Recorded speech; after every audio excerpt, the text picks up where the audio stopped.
This is Eagle Al, and today we're going to talk about Quinyon Trash talking Mike Evans. Also, Adam Schefter give his opinion on Darius Slay.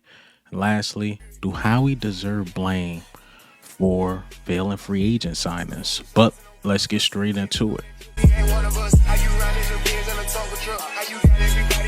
All right, man, before we hop straight into it, I keep forgetting to talk about this topic, and I have to mention it, is the first quarter woes. I keep forgetting to talk about it, but we're going to talk about it now. One of the things that made the Eagles so great, especially in 2022, remember those fast starts? Like we always start off ahead and then we end up slowing down towards the end of the game to the point, we could sub in a backup quarterback, et cetera, et cetera. It's just something about we just not having fast starts. And that's coming from last year and is, wearing his ugly head now. Like we damn near last in every category in the first quarter. I just don't get it. Especially when you have a guy like Saquon Barkley. Like run the clock. You can get down the field and get a touchdown on your first drive. The slow starts are really hurting us. Started from week 1 till now. We did not score a point in the first quarter. Not 1 point in the first quarter. Not a field goal, not a safety, not a touchdown. But we got to change that. These next 4 games with the easiest schedule coming up. Yes, the Eagles had the ranked easiest schedule coming up, 32. We can get on the roll, but I think we got to go back to that magic of just starting the game fast. Get those scripted plays right. Get Saquon involved early, like handing him the ball. Not trying to throw him the ball or anything like that. Hand him the ball in his belly. Pause. Hand him the ball. And some great things will happen. Then you'll have AJ and Smitty back. Dallas Goddard. Get creative. That's why we brought in Kellen Moore. But we got to, really fix those woes in the first quarter. Because coming back from behind, you just making it harder and harder. Because say what you want. Yes, the Buccaneers started off fast. They went up 7-0. But our offense had an opportunity to match it. And we just looked dull in the first couple plays. Dan Orlovsky broke this down. A lot of, the breakdown film gurus broke it down. Like the scripted plays in the beginning sucked. Like I'm thinking like, oh yeah, this is a Saquon game. We don't have nobody. He about to run it 30 plus times. And if we lose, it's like, okay, they were the healthier team, better team. We was injured. We just didn't have enough weapons. But running Saquon 10 times in that game is utterly ridiculous. I get it what everybody's saying. We fell behind. But when they score, it's not like they keep the ball like this is street basketball. No, we had an opportunity to run the clock down, wear their defense down with a Saquon Barkley, and we just didn't do it, man. But let's get into the topics. Quinyon Mitchell. Yeah, we caught you, Quinyon, but we had to go watch the Buccaneers mic'd up. You trash talking Mike Evans, but let me play this clip. You easy. Been on you all day, bro. You easy. Huh? You easy as to get Bro, open look, on. I've been on you all day, cuz. How many catches you got on me? You got one catch, you got to win. That's it. All right. You know who I am, right? You know who I am, right? No, I do not. No. I don't. Rookie, right? Yeah, that means you got more juice. That means you should have the most juice out here. We 31. Dope, man. That's dope. Quinyon gonna talk his talk. That's what I like about Quinyon. And shout out to Thomas Martin, those guys. I was watching their podcast and they said something like, Quinyon talk his talk on the field. He will talk his talk on the field, but off the field, he's quiet. He's quiet, which as a fan, I love. Like, if you're going to pop your jump, pop it on the field. And I'm just saying, man, I like that from Quinyon. And he's just not talking on the field, being one of those annoying guys on the field, just trying to annoy the defense. But his numbers are good. And I think he did a pretty good job with Mike Evans. A really good job. To the point where I'm starting to think he should be cornerback 1. And we have benefit off of Slay being cornerback 2. But another conversation for another time. I'm just saying, man, we had to look at the optics. The optics are saying, the eyes, the numbers are saying Quinyon should be number 1. Slay should be number 2. I'm sick of the Isaiah Rodgers talk because I get it. He's just not going to start. But when Slay went out, Isaiah Rogers wasn't bad in that spot. I'm just saying he wasn't bad. He did really good when he subbed in. I'm just saying. I'm not saying bench Slay, but if the play starting to slip bad enough, he's somewhat embarrassing the team off the field. You should have that conversation, or at least trading them and getting a pick or something, maybe a fifth or a fourth. I don't know what you could get for Slay at this point. That conversation, it could possibly start happening because you got two young studs who can do something, at Keely Ringo or Isaiah Rogers. So I'm just saying, man. I'm definitely just saying. But while we're talking about Slay, Adam Schefter had thoughts on what the Slay and Micah Parsons podcast, and this is what Adam Schefter had to say. Darius Slay was on Micah Parsons' podcast the other day, and they started talking about Chauncey Gardner-Johnson, who was having a beef with Micah Parsons. So kind of a weird look for Darius Slay to go on the podcast when those two players were actively beefing. And then Darius Slay took to social media afterward when he got crushed for it, and he said fans and the media are overblowing it. And I don't know if that's true when Chauncey Gardner-Johnson then went to social media and made it clear he wasn't necessarily thrilled about it. And on the podcast, he said, you know, when you're going to do all that talking, eventually you got to back it up. That's garbage.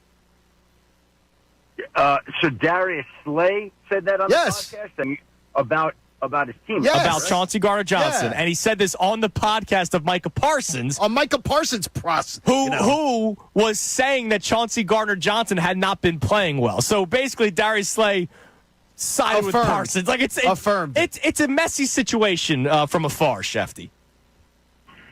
Yeah, I don't think that's the wisest course of action. Again, I mean, it's amazing, what people do these days, and I'm sure Darius doesn't see it, but if he took a step back and he had Chauncey Gardner-Johnson go on Micah's podcast and talk about him, he probably wouldn't have been very happy about it, right? So I go back to what I told my daughter when she was born, like, treat people the way you want to be treated.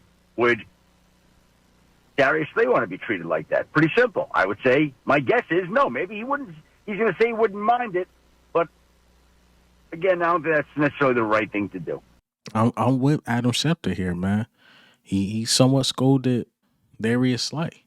Somewhat scolded him, and look, it's just a bad look. This is probably my last time talking about it, but Slay, the optics are just bad. Like, the more I review it, I'm like, is it that bad? Maybe, maybe not.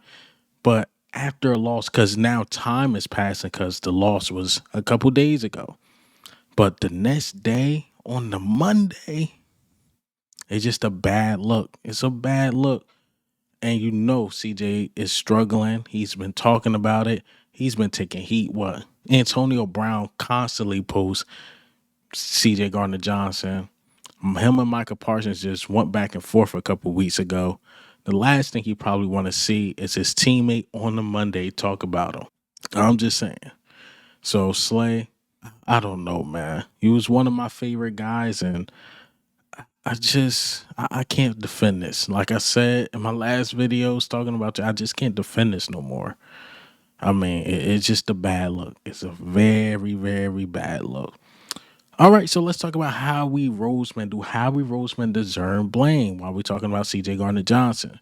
So Anthony DeBona, he had a big list of the sign-ins, who's doing bad and why they doing bad.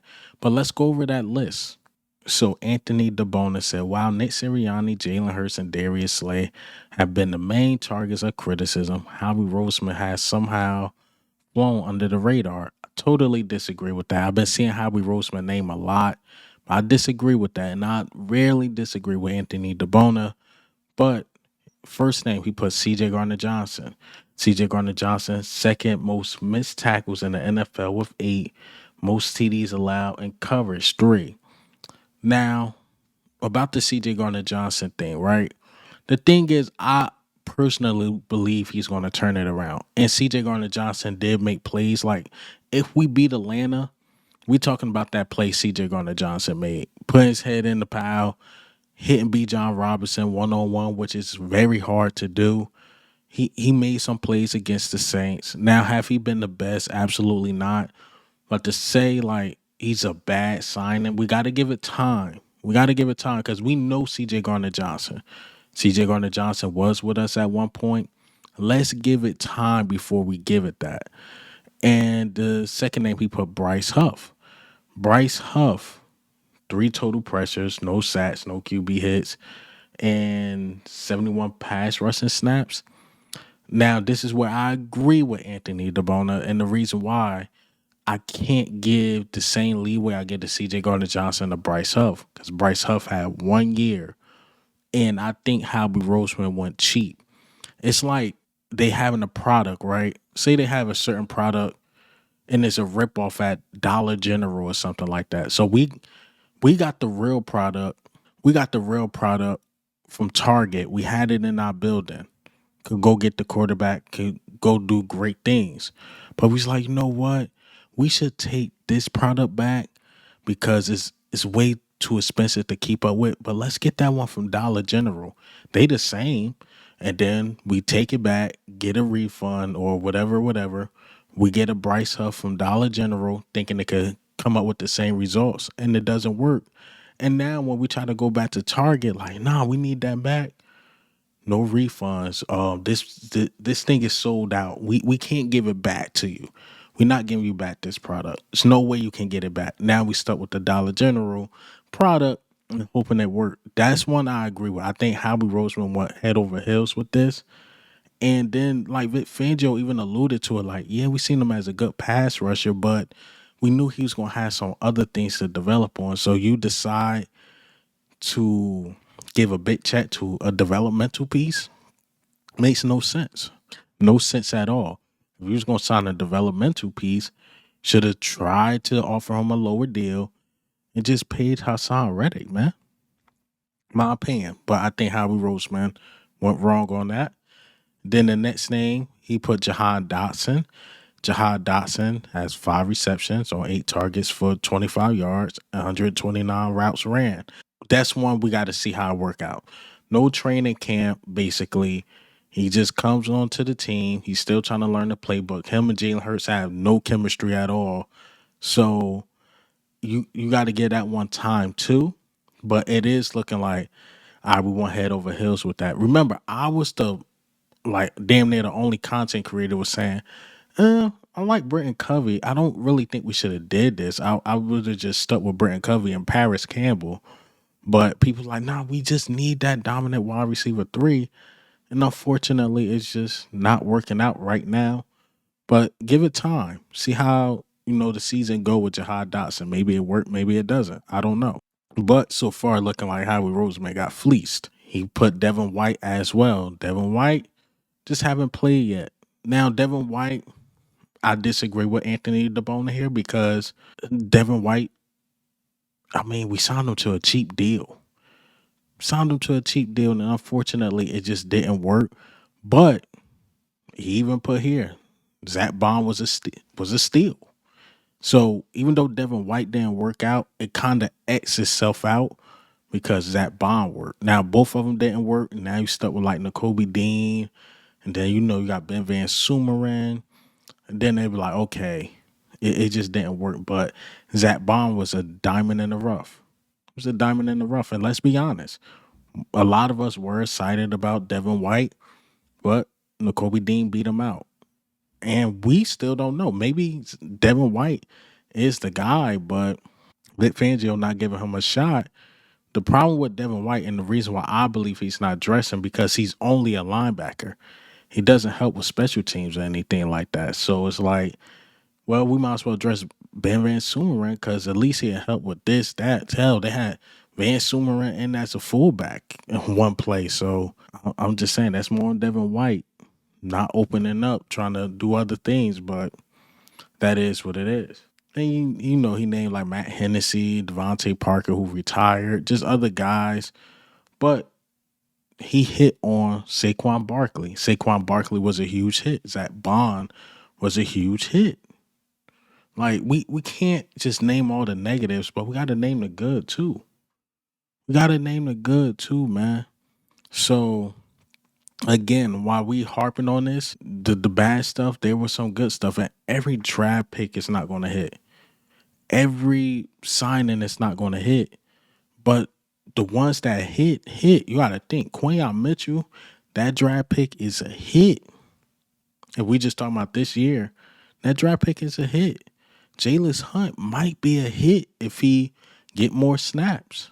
And literally the couple snaps I seen him play in the Buccaneers game, he looked pretty good.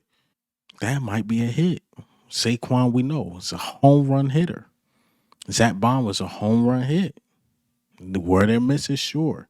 But to try to put Howie Roseman in this, I don't think it's fair. I don't think it's fair at all. My personal opinion. But hey, man, what do you think? How do you feel about the news today? The signings, failing. Is that on Howie Roseman? What do you believe? Darius Slay, Adam Schefter talking about it. How do you feel about it? The first quarter woes, and I got Quinyon Trash talking. But this is Eagle Owl, man. I'm a